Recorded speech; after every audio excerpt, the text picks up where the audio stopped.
Seja bem-vindo para esse vídeo. E nesse vídeo daqui a gente vai falar sobre um empate em 0-0 entre Atlético Paranaense e Vasco. Resultado bem melhor para o Vasco, né? Acho que tem nem dúvida sobre isso daí. E a gente vai fazer aqui a nossa análise. E é isso. Eu não gosto de fazer análise de 0-0 porque, lógico, eu até gosto de fazer análise, mas eu sei que ninguém assiste praticamente. Quando acaba um 0-0, ninguém nem quer mais ouvir falar sobre o jogo. Essa é a verdade. Enfim, vamos lá. Destaques do Atlético Paranaense. O Kaká jogou bem, jogou muito bem, por sinal. O Canóbio, espetacular, jogou muito. Eu sou fã do Vitor Bueno, é um cara que pega a bola, pode estar vindo 3-4 na marcação dele. Ele vai ter aquela jogada que vai dar um toquezinho por cima, vai dar um toque debaixo da perna do cara, mas vai acertar o passe e vai criar uma chance clara. É espetacular o que o Vitor Bueno joga no Atlético Paranaense. Eu sou fã do Vitor Bueno do Atlético Paranaense. Não do São Paulo, não do Santos, o do Atlético Paranaense, eu sou fã. O William jogou muito bem, pegando o ritmo agora, né? Foi titular. Fazia tempo que eu não vi o William titular. E jogou muito bem, tem um domínio no segundo tempo que termina em um chute do Christian para fora. É espetacular dele, criou muitas chances. O William foi o cara mais perigoso do jogo. Ele e o Verratti. O jogo inteiro eram eles que estavam finalizando. Se a gente for pegar a taxa de finalização, pelo menos foi 3 do William, 3 do Verratti. Vou até pesquisar aqui, cara. Porque realmente os dois foram os caras que mais tentaram fazer gol durante a partida inteira. Enfim, então o William um dos destaques da partida. Ainda entrou o Vitor Roque, voltando a pegar ritmo. E não conseguiu fazer grande coisa, mas pegando o ritmo de volta vai ser com certeza um cara muito importante pro, pro Atlético Paranaense. O Zapelli entrou muito bem, o Zapelli é muito bom jogador, né? Foi uma grande contratação do Atlético Paranaense, entrou, distribuiu a bola pelo meio de campo, entrou bem. O Madison entrou bem na direita também, e o Arriagada entrou bem também no ataque, conseguiu uma finalização, enfim. Aqui ó, o William Bigode deu 3 chutes, que nem eu falei, finalizou bastante. E o Verratti deu 3 chutes, que nem eu falei, finalizou bastante também. Provavelmente esses foram os dois jogadores que mais finalizaram na partida. E que nem eu falei, foram os caras que estavam mais próximos de fazer o gol o jogo inteiro. Então vai esse destaque pro William e pro Verratti. Terminou 0-0, mas quem mais tentou fazer sair algum golzinho foi esses dois. Pode ter sido que, sei lá, o Peck. Não sei. Eu não sei se alguém deu mais chutes do que eles dentro do próprio time. Mas que ficou mais claro na minha cabeça foram eles. O Canóbio também chutou muito. O Vitor Bueno chutou muito. Mas enfim, o que deu mais perigo foi o William e o Verratti. Entrou ainda o Pomita na direita. Primeiro tem que fazer a análise dos titulares do Vasco, né? Destaques dos titulares do Vasco. O Maicon achei que começou mal o jogo, mas foi crescendo. Eu achava que era um zagueiro ruim tecnicamente quando o Vasco contratou, porque eu não tinha memória do futebol dele, tanto no Santos, no São Paulo, no Cruzeiro. Mas tá jogando muito bem, tem uma saída boa, cara, tem uma bola aérea boa, é bom jogador. Eu acho que o Maicon tá jogando muito bem. Enfim, eu não gosto do Zé Gabriel. Não é nem pelo futebol, é porque, porra, com o início do jogo, a jogada já tava parada, ele dá um bicão no Canóbio, depois ainda dá um empurrão. Tipo o jogador que quer se impor pra mostrar, tipo, pô, tô aqui, não vai passar. Só que não se impõe com o futebol dele, se impõe tentando intimidar o adversário. E o Canóbio foi um dos melhores da partida. Então, aí já vê a proporção. Enfim, eu não gosto do Zé Gabriel por causa disso. Tecnicamente é mediano. No Inter foi muito mal, mas no Vasco entrega até que um futebol bom. Mas enfim, não gosto do estilo de jogo dele, das características dele. O Paulinho ficou um pouquinho abaixo do que pode entregar. O Paulo Henrique não fez uma das melhores atuações dele, o Piton também não. O Marlon Gomes eu achei que jogou bem. O Peck fez um primeiro tempo horroroso, segundo tempo cresceu um pouquinho. E o Verratti jogou bem nas oportunidades que teve, sempre foi perigoso, poderia ter sido mais efetivo. Dos que entraram, o Pumita nada demais, Payet nada demais. Praxedes teve a chance mais clara, a chance mais importante do jogo. Cruzamento da esquerda, eu não lembro se foi do Payet ou do Piton.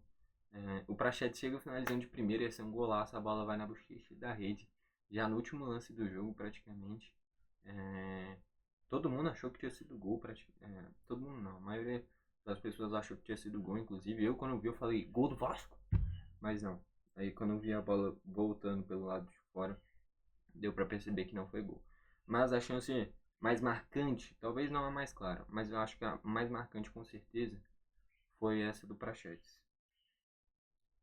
Enfim, ainda entrou o Bambu e o Matheus Carvalho, que eu gosto do futebol dele. É um cara que sabe o que faz com a bola. Enfim, estatísticas: 18 finalizações do Atlético, sendo 4 no gol, 8 do Vasco, sendo 2 no gol. O Atlético finalizou muito mais em questão de volume de finalizações, mas o Vasco sempre foi perigoso o jogo inteiro. Teve um carrinho do Canóbio no PEC no primeiro tempo, dentro da área. Se ele não dá o carrinho, provavelmente o Vasco fazia gol ali. Teve essa chance do Praxedes, enfim, o Vasco foi perigoso o jogo inteiro também. O Atlético teve mais volume, estava mais perto do gol o jogo inteiro. Teve uma bola na trave do William também, mas enfim, o Vasco sempre perigoso nos contra-ataques também. Posse de bola 55% para o Atlético, 45% para o Vasco, mas era aquela posse de bola que o Atlético jogava tranquilo com a bola, ia esmagando o Vasco para trás. O Vasco, para ter a bola, fazia uma força imensa lá atrás, era zagueiro tentando dar o máximo que podia nessa saída de bola, volante voltando, lateral voltando, todo mundo fazendo um esforço tremendo para ficar com essa bola e não dar o chutão.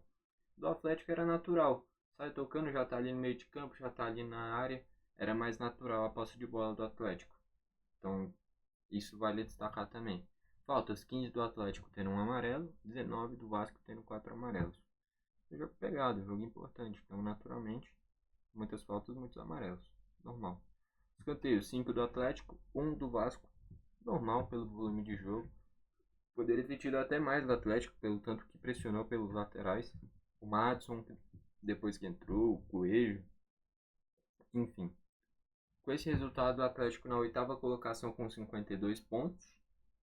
Depois que venceu o Grêmio, eu achei que ia brigar até pelo título, cara. Mas a gente vê aí pela sequência de resultados. Sequência muito ruim, e isso faz o Atlético ficar um pouquinho mais atrás. Se for para Libertadores, é só com pré-Libertadores.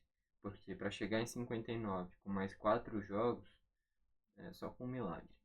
Então, o Atlético agora é pensar em pré-Libertadores. Se melhorar o desempenho, se não pega só Sul-Americano. E o Vasco, empate importantíssimo. Muita gente não achou que foi o suficiente para o Vasco, mas enfrentando o Atlético Paranaense na Arena da Baixada. O Vasco brigando contra o rebaixamento. O resultado tá espetacular, tá ótimo, tá ótimo. O Vasco tem que fazer o dever de casa jogando em São Januário. Fora de casa, qualquer empate, qualquer vitória é lucro. Enfim, a sequência de jogos pro Vasco agora. É o Corinthians em casa, tem que ganhar. O Vasco, o Grêmio fora. Espero que perca. Eu sou sincero, porra. E contra o Bragantino, tem que ver se o Bragantino não chega vivo por briga por título ou podendo perder o G4. Que se já tiver garantido, tem que ganhar. Se não, vai ser uma guerra esse último jogo, se o Vasco não fizer os resultados.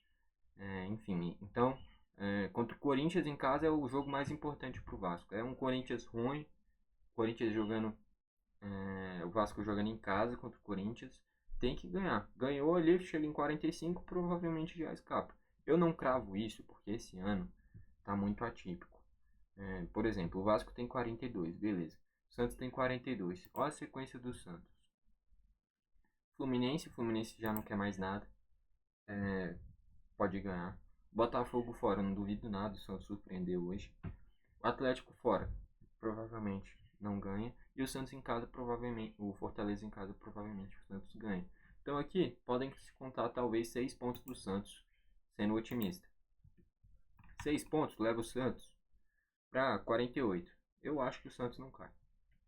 O Goiás eu acho que cai, só com um milagre, e é um time que eu não imagino fazendo esse milagre.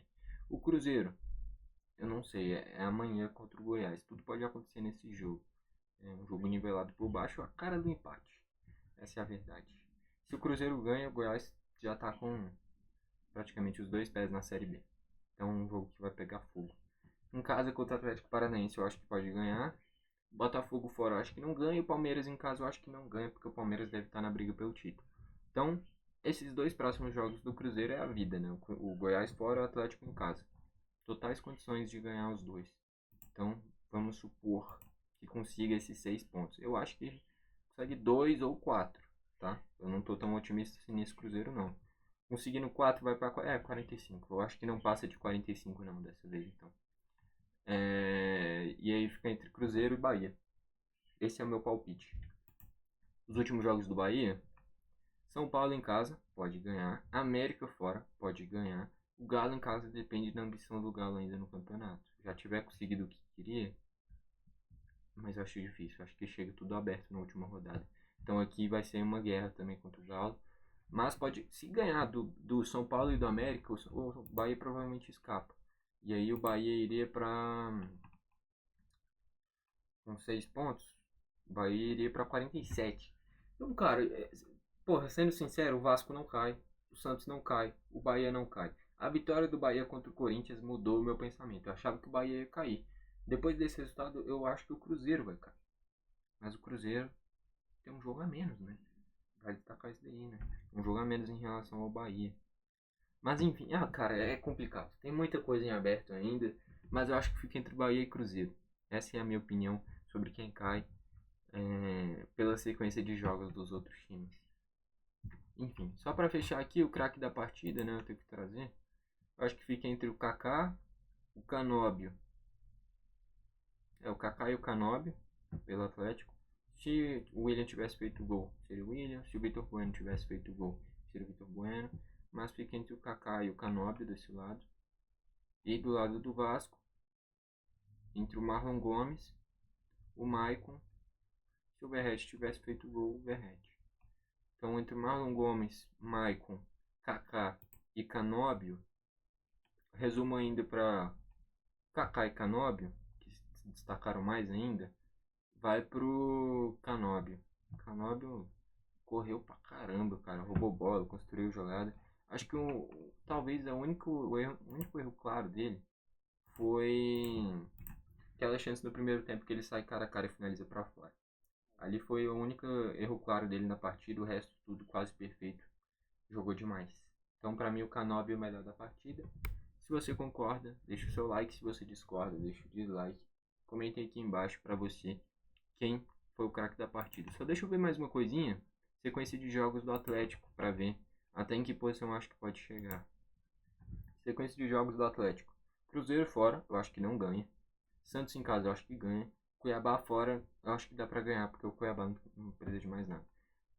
Sendo otimista aqui, 6 pontos para o Atlético. Talvez ganhe do Cruzeiro, talvez, mas pela importância do jogo para o Cruzeiro, eu acho que não ganha. Então 6, talvez 7 com aquele empatezinho contra o Cruzeiro. Sendo otimista, tá? 6 pontos, vai para 58. É pré-Libertadores, cara. A briga do Atlético é pré-Libertadores. E é isso, olha lá, eu acho que pega a Sul-Americana. Sinceramente, eu acho que pega a Sul-Americana. Não acho que chegue até aqui. Duvido, aliás. Cheguei até a sexta colocação. É isso. Então foi esse o vídeo. Calma aí, deixa eu colocar aqui de volta. Foi esse o vídeo. Valeu e falou.